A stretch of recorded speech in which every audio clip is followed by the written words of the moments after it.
Hey everyone! Just before we get into the recorded part of the interview, this session did end up containing spoilers for major plot points all the way through the finale of the game. If you care about spoilers or haven't finished the game, please be advised of that. Thank you and enjoy. Alright, so hello everyone, welcome to the Wookieecast. Today we're sitting down with two of the narrative directors from Star Wars Outlaws, a video game that released this year. I'd love to ask both of you how you first kind of got into Star Wars. Oh, that's a big question. Well, I think my first introduction with Star Wars was actually when I was a child. And because I grew up in the UK, my brother saw the films, the first two, and he had a lot of the toys, like the Kenner toys. So my introduction was actually playing with the toys, like with no context of what they were about. And I loved them. I made up little stories myself on my parents' old Persian carpet, and then I saw the trilogy, and it all made sense. So I've been a fan for probably since memories were formed, technically, for me. Yeah, I have the same, but we had the original trilogy on VHS. And I would just watch and rewatch and rewatch. I had no idea what anyone was saying because they didn't speak Swedish, of course.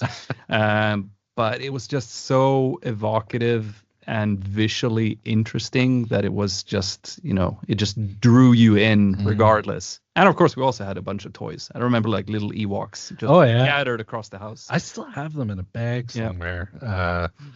But yeah, those original toys, they're worth a lot by now, I think. I played with them. I played with them. So they're missing, like, Vader doesn't have a cape and, like, anyway, I could go on, but I don't know if the value's there anymore. What was the film both of you first saw in theaters? Oh, if you remember. Yeah. Probably prequel trilogy then? Yeah, mine was The Phantom Menace. Yeah, for sure. Yeah, in theaters? Yeah. But they had a special edition. Special edition. Yeah. No, I saw the special editions. I saw A New Hope. Cineplex Odeon, Upper James, Hamilton, Ontario. Yeah, that's right. That was a big deal as well. Like, I remember, like, Huge. and it felt like, okay, I've seen this movie like 100 times by now. Yeah. But now I get to see it on the big screen. And that was a huge thing. Yeah, so, I remember, like, my brother was a diehard Star Wars fan, and as was I. But then he, like, started not being into Star Wars, and he wouldn't go to the movies with me. So I went with my mom to see. I think I saw all of them, but I have a very distinct memory of seeing Return of the Jedi with my mom, and it was like one of those bonding moments. It was very sweet. And then Phantom Menace was the first new one, I think. Okay. I'd like to explore a bit about your work on Star Wars Outlaws. Would you both mind explaining a bit what a narrative director's role is and what you do on a day-to-day basis? Sure. I mean, I could start. A narrative director, I think the equivalent really is, if you look at television, like a showrunner. You're really in charge of the macro, the big story elements of the game. And also, you're working with a team of writers, a team of what we call narrative designers. So folks that are focused on the actual mechanics of the narrative in the game and how it functions. And you really become sort of a hub or an oracle of the story for the rest of the team. So you're making sure that the tone is consistent. You're making sure that you're going through all the scripts. I think we're both big believers in narrative directors should write. So you're also writing as well, along from looking at all the written content. And you're working with a wider team and managing a wider team. So it is, especially for games like this, which are so big, and you have teams from all over the world, it becomes super important to have someone, people like us, sort of like looking over the wider narrative. I don't know if you want to add. Yeah, I mean, of course, like open world game, there's so much thought and storytelling going into like every single aspect. Building Tatooine, it's a full-time job in itself. Just overseeing everything there and making sure that it makes sense with a canon. It makes sense with what the visuals that you've seen already, and like what kind of culture and all of the characters that are involved there and so on. So we're really like all over the place. It's not just the writers. It's working together with everyone really, and making sure that everything's moving in the same direction and so on. Yeah. Because Tatooine has appeared a lot in the original trilogy, obviously, so you have to make sure it kind of matches, I guess. Oh yeah. And John is selling himself short a little as well. John had the added responsibility of kind of being our oracle of all things Star Wars. Like I want John to do a quiz show with everyone who supports Wookieepedia. I want to see how that goes, because literally every detail imaginable. He's blushing now. I've succeeded in making it. We had people standing around in random places to catch all the ambient dialogue, and it was very interesting. The details, perfect. Go very deep. So there's Tatooine, obviously, which came from the films, but there's also Akiva, which is pulled from the novels. What was some of the background for pulling that? Because, I mean, it was only on the page, but there was a lot of detail to work with. Yeah, no, I mean, when we looked at the planets that we wanted to use, we of course wanted a lot of diversity when it comes to the biomes. Tatooine was an early one, and we knew that we wanted kind of a cold climate one, so Kijimi came in pretty early on, but we needed a palette cleanser, like a jungle world. And when you start to really look through the galaxy of all of the compatible worlds, like the Rebels have kind of hogged a lot of the interesting forest planets and jungles and so on. But as we really dug into it, Akiva stood out as an interesting example because it had never really been visualized before. And that was a very unique challenge for us. Of course, with Tushara, we created something from scratch, but here was something that was built very elaborately in terms of the world building on the page, but with very little visual reference. And we were just super excited by that. And also because there were so many fun little characters, with Temin and with Surat, of course. So kind of digging into the backstory of the stuff before the Aftermath books and seeing what kind of led to that. So yeah, it was just an interesting challenge, and the biome just fit us perfectly. I guess it's kind of interesting because some of the things like the cantina and everything made it in. Oh yeah. Like that was super exciting to just find that kind of very vibrant, kind of green, kind of foresty cantina feel. It has a very different vibe compared to the others. I think it was important though, especially when you're talking about folks like Surat or Temin, that they plugged into as a natural fit to Kay's story, right? Yeah. And the tone, we weren't just looking at planets or characters just to have them in there. So when you look at someone like Surat, it makes perfect sense that he would be a connection for her to the wider underworld as well. So a lot of thought went into that. Was part of the overall narrative including all the water usage on that planet? Because I noticed a lot of people were having a lot of fun with that, just exploring the water, because that's the planet where you most get into that, I think. Yeah, exactly. We knew that Tatooine, obviously no water or very little water. And we wanted it to feel like going to each world is a different experience in just moving around and kind of the scenery that you have around. And of course, you have this lake being called out, and it just felt like a very fresh kind of palette cleanser, really, to the other worlds. And of course, dense jungles, not necessarily the natural place where you would go in with a fast speeder, but I think we wanted to find a balance of those more tighter kind of spaces and then the more vast open spaces.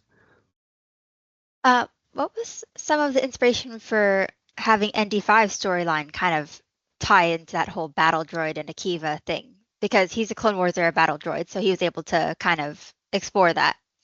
Yeah, I think with ND5 early on, we wanted to show, well, first for Kay to have a partner in crime, but also to put droids in a bit of a new light. Like we haven't really seen, a BX commando droid that kind of could live in their own Western, right? And so from everything from the duster to the scars to his outlook and personality, that was really, really exciting to us. And so again, going back to like why we pick certain planets, why we pick locations, Akiva makes perfect sense for him to have a connection, and he represents as well sort of a wider connection to the past, but in a way that you haven't really seen it before, and was also one of the most fun characters to write for. So yeah.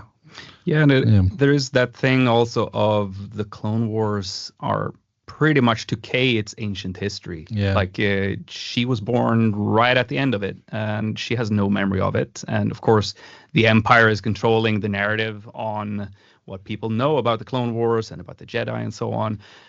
So having it feels like, especially on Akiva and going into the droid factory, like it's an archaic ruin for as far as Kay knows. Whereas ND5, of course, he's lived the Clone Wars. He was there. He very much was an active participant in it, and he's carrying all of this experience and information around that he occasionally hands over to Kay in order to sort of guide her as she's taking these first steps into the underworld and so on. I guess it was really sad. There was one battle droid that wanted to complete its mission so badly, and ND5 understood, versus Kay was just like, I don't understand why you're lying to this droid. The veteran, that was the quest, right? Yeah.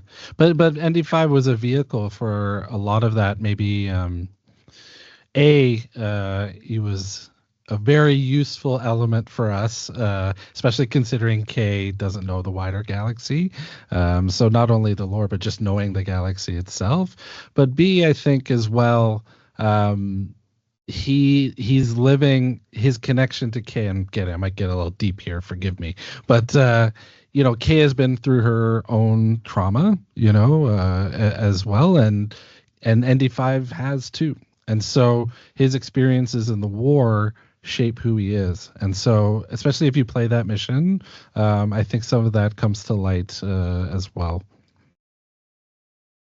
So some of the other interesting things that we see are like a crashed High Republic air cruiser. How did including that come about? Was there like an intention to tie into other eras of storytelling and put little drops of lore? Because I saw there was also a lot of collectibles from different eras. Yeah, I mean, it like with the game and being open world and so on, like we have a methodology at Massive. Whenever we create worlds, we always dial back the sort of the timeline and really think about what is the history of this place, like why does it look the way it does. And with Toshara, we had this thing of like, how come you've never heard of this place before? How come it's like cornered off here in this like odd little corner of the galaxy? And who are these people? And they have their own language and so on. And we really got interested in this idea of like, well, how did this isolated world, become connected to the greater galaxy? There must have been a moment where that happened and so on. So the High Republic, and we're huge fans of all of the work all of these great writers are putting in. So we've been, reading all of the High Republic books and so on. And it really felt interesting to like, well, what if actually that was one of the big moments of a High Republic cruiser getting attacked by the Nihil and actually crashing down here, because that would be a huge event for the Tosharans. Suddenly, you have this strange republic kind of approaching here, and all of a sudden they get to see a different side of the galaxy that they hadn't seen before and so on. So that was kind of the background there. And, with the sort of encrypted transmissions and so on, we wanted to tap a little bit into the history and also like a parallel to ND5's background, of course. Like this galaxy didn't start to exist when the Empire came around. There's a lot of story behind that as well. So yeah, we wanted to peek into that a little bit. Even some of them are just silly HoloVids as well. Yes. The holodramas were definitely a thing where we, Went to town. Yeah. Yeah. There was actually some Legends pulls from that as well, from Star Wars yeah. Legends. So. Yeah. We've had fun. But it is that thing of like, what is the kind of entertainment that characters in Star Wars would actually sit and enjoy? And, the 70s, 80s era of television in our world has definitely been a huge inspiration for that. There's also stuff like the racing and the arcade game sort of thing. That's kind of like their in-world entertainment, I guess. Yeah, exactly. Yeah. So Kay is, she thinks that she's really good at arcade games, but obviously there are definitely those that are better than her. Some other things I noticed was like there's this whole thing about Jet Quarter's legacy, and he says something that's so similar to Quill from Mandalorian. It's like, I have spoken. Everyone's like, oh, he's probably an Ugnaught, but we don't know. Do you know? Are we allowed? What do you? I think we can. We can. Yeah. If you're not allowed, don't say anything. I'm just curious because he says I have spoken, and it's like, definitely, he's only Ugnaught. Definitely an Ugnaught. Yeah, 100% an Ugnaught. Yes, and the fun thing how that came to be is actually that the jacket is a little small, a little tight. And I mean, yeah, there is I don't know if I'm going too far, but there is an amazing concept. Yeah, we haven't shown that. We haven't shown that. It's just an internal one. An internal concept with Kay with the jacket and then Jet Cordo. And you see it, it's like, oh, the jacket makes sense. Yeah. So who knows? Had to ask. Maybe we'll see. Maybe one day. Yeah, now we're going to get in trouble. So Outlaws features Kay, and she has a pretty complex background, like troubled childhood, etc. What was it like developing her overall arc as a character? Because you said that you were focusing more on the big picture, I guess. Yeah, I mean, for us, it was super important to establish clear themes for Kay. And one of the big ones for her is, she's grown up with nothing. She's had to survive in her own mind on her own, right? And so there becomes this whole journey for her of really learning how to trust again.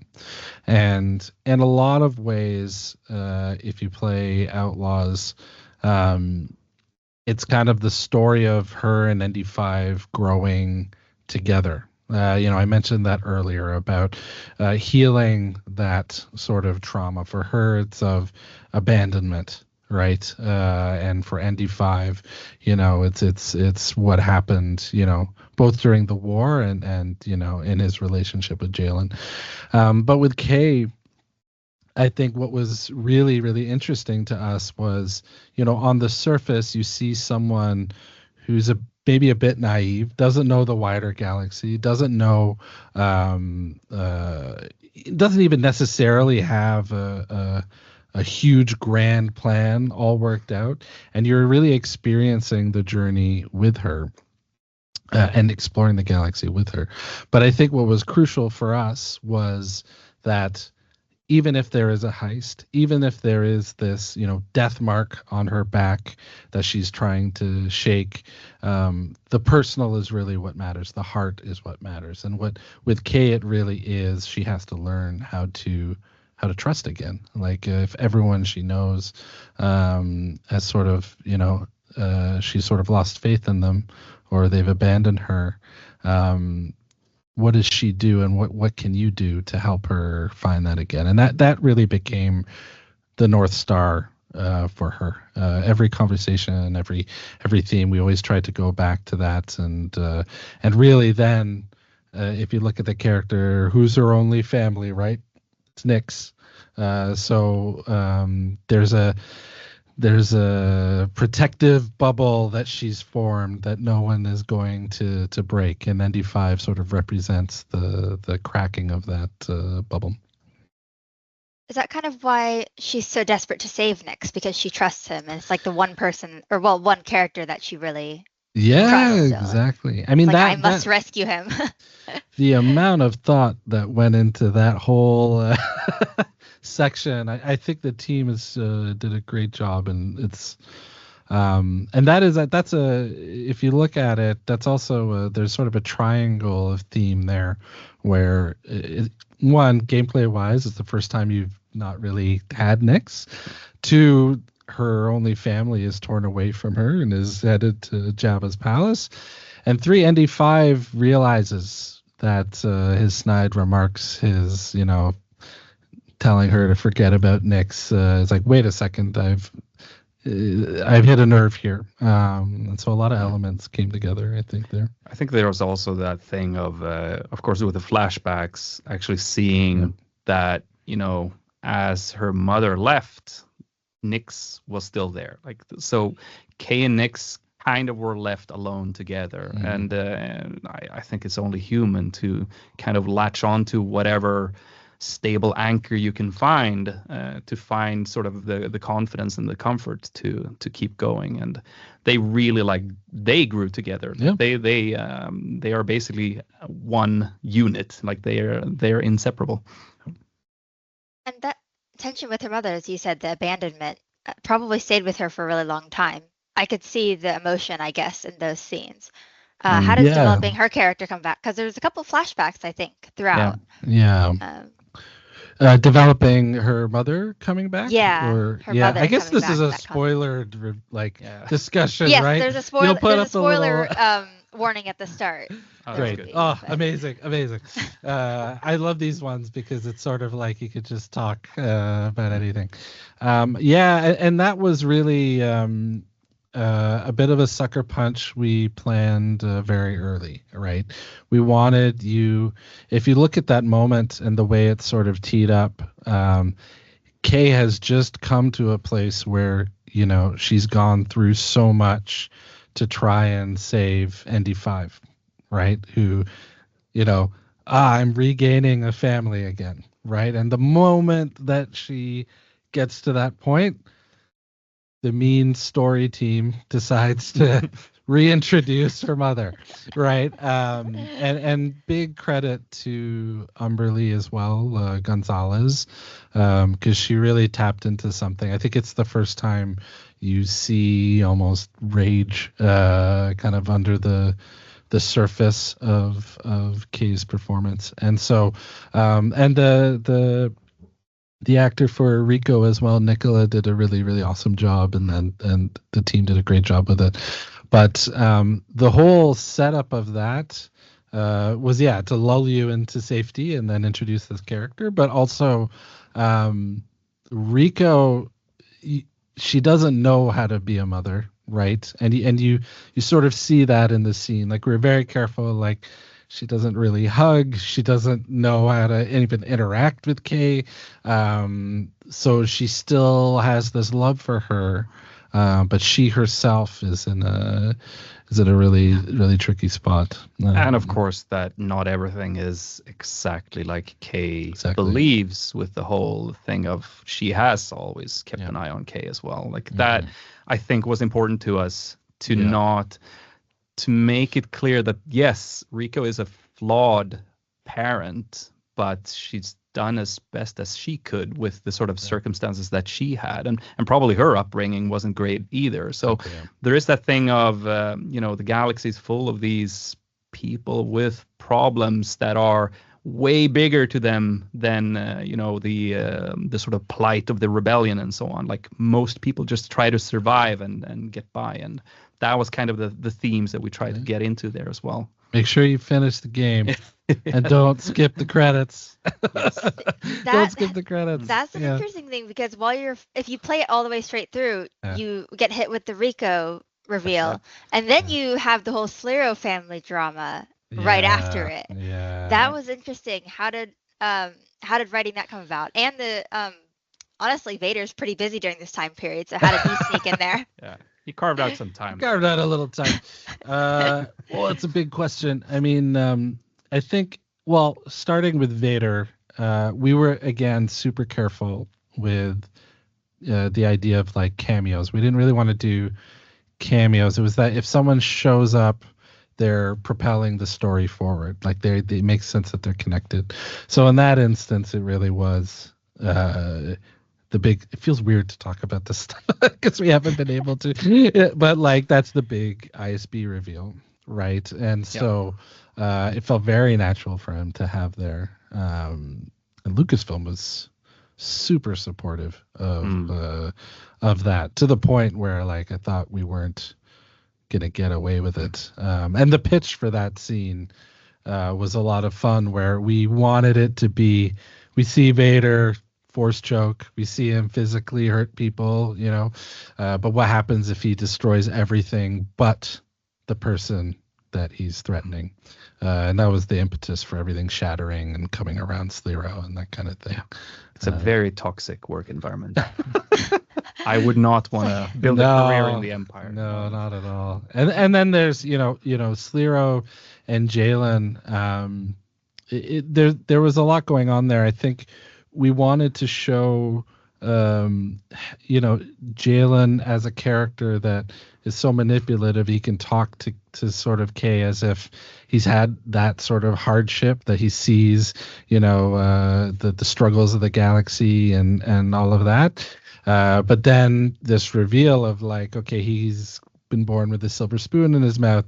He's really just in it to get revenge, and even that is a little bit, I think, heartbreaking for Kay as well. But that scene with them on set, it was intense. It was like two heavyweights going at it. And they really gave it everything. I was actually surprised because I think some people caught it early on, but a lot of people also didn't, and that made me happy. I think a lot of people are used to twists and turns. Yeah, so they are expecting things, and hopefully we had enough twists and stuff going on that at least some of them were surprising to some people. Yeah. And I'm glad that you guys have the opportunity to talk about some of this later game stuff, because a lot of Wookieepedians have played through and we're curious. Oh, that's great. Yeah. You want a little tidbit about Nyx that I don't think I've seen anyone catch yet? So we talked a lot about theme, right? And how Kay is her only family is Nyx through the whole game, and it's so hard for her to trust anybody. But if you go back to the last scene of the game, it's the only time in the entire game where, other than Nyx getting stolen, where Nyx has left Kay. And he's curled up sleeping next to ND5. So if you go back, she's gone to the cantina, she said goodbye to everybody, but Nyx isn't there. And I haven't seen anyone catch that yet. But then she goes back to the Trailblazer, and little Nyx has fallen asleep next to ND5 because ND5's now part of the family, right? Aww. So it's so weird, but it's fun to talk about this stuff. Yeah. The small things, Yeah. It's all about small things. I was looking at some of the drinks in the cantina. I was like, oh, we can't confirm it, but I'm pretty sure that's from a novel, and it's stuff like that. Yeah. Oh yeah. How much time do you have? I'd love to ask about what was the inspiration for the space combat system instead of just cutscenes for traveling between planets. I mean, we knew pretty early on that if we're doing an open world game, we want it to be fully open world, and that went beyond running on foot and so on. Star Wars is so much about space, and just feeling that degree of freedom of having your own ship that you can walk into, that you can fly out and actually, punch it to get to hyperspace and so on. Like, that was one of the key pillars very, very early on. We knew that we definitely wanted to do that. And it is, Kay isn't a smuggler per se. You can do smuggling contracts and so on. But for the scoundrel fantasy, scoundrels are all about finding the sort of the freedom of the galaxy and living kind of off the grid and setting their own rules and so on. That we really wanted to come across in the gameplay as well. So yeah, that was just crucial for us. I remember. Oh my god. I love how I said that earlier, and then I swallowed water in a Oh, really no. weird way.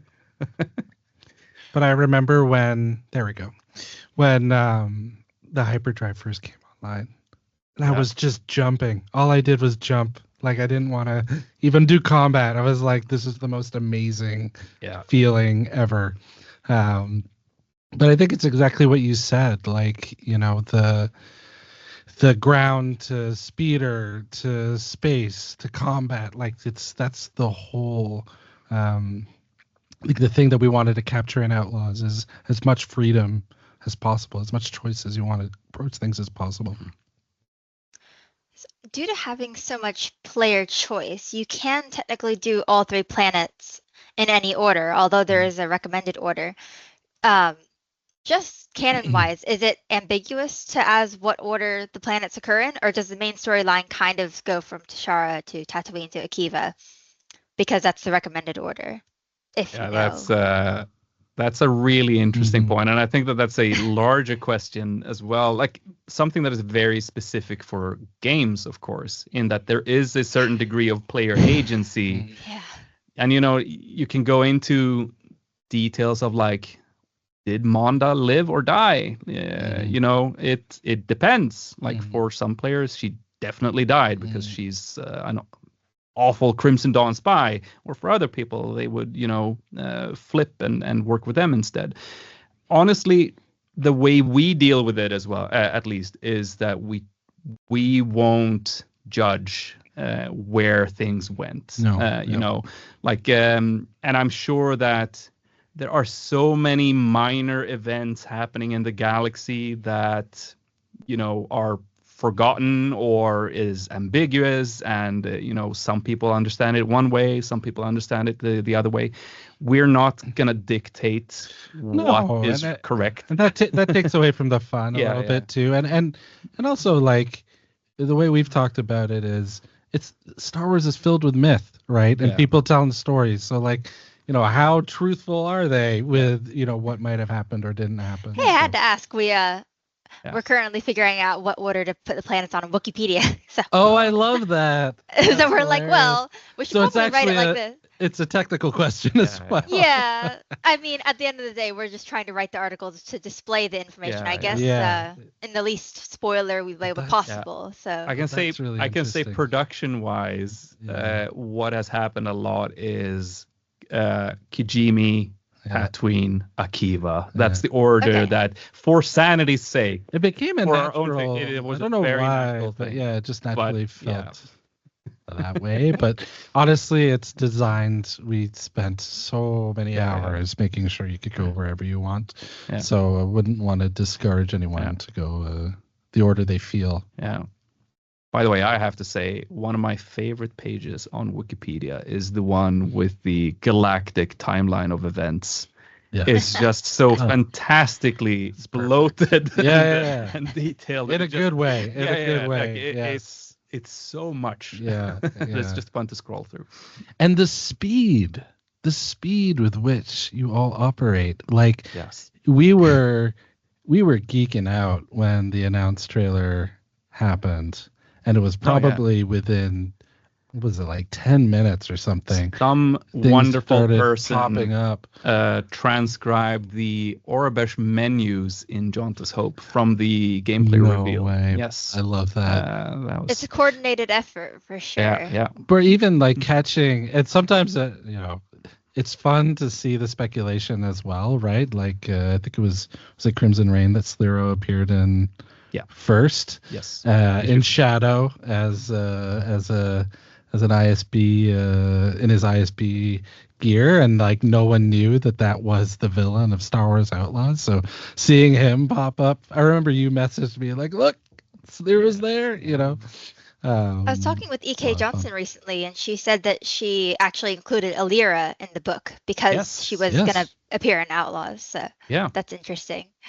Super fun. It was one of those fun things where Lucasfilm, of course, they're aware of all of these projects happening at the same time, and sometimes they will see opportunities in making some interesting things there. So they've actually been, pulling us in with various projects here and there. Generous. And I think it's so cool just to see that kind of tapestry happening, where it really feels like the fabric of the galaxy is intact. Like it's the same story being told, through so many voices and so on, and it's just fantastic.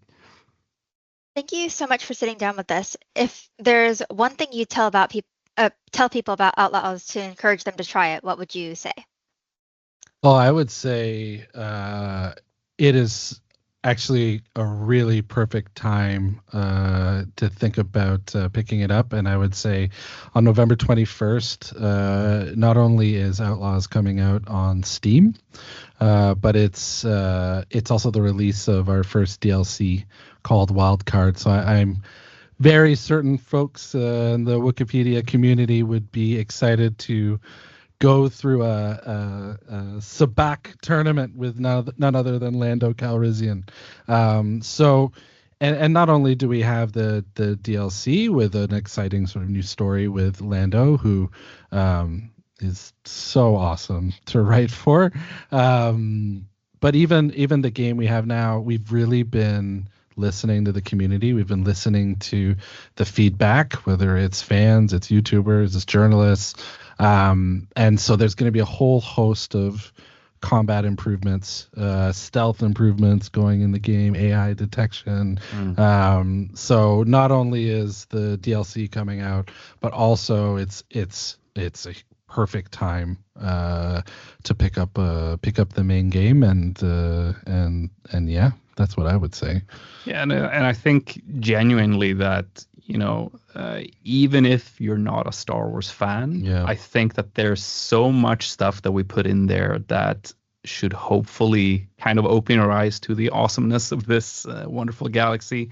I think that's we set out to do in the first place, but I think all of these improvements with all of the feedback that we've gotten from the community is only helping kind of get people even more excited by what we're doing. Wookieepedia certainly appreciates all you guys do to have all the interconnectivity. So thank you so much for coming on the WookieCast. Can we say a huge thank you to the Wookieepedia community, because you all are amazing. Yes. Whoever is listening, watching, we are fans ourselves. So thank you for everything you do.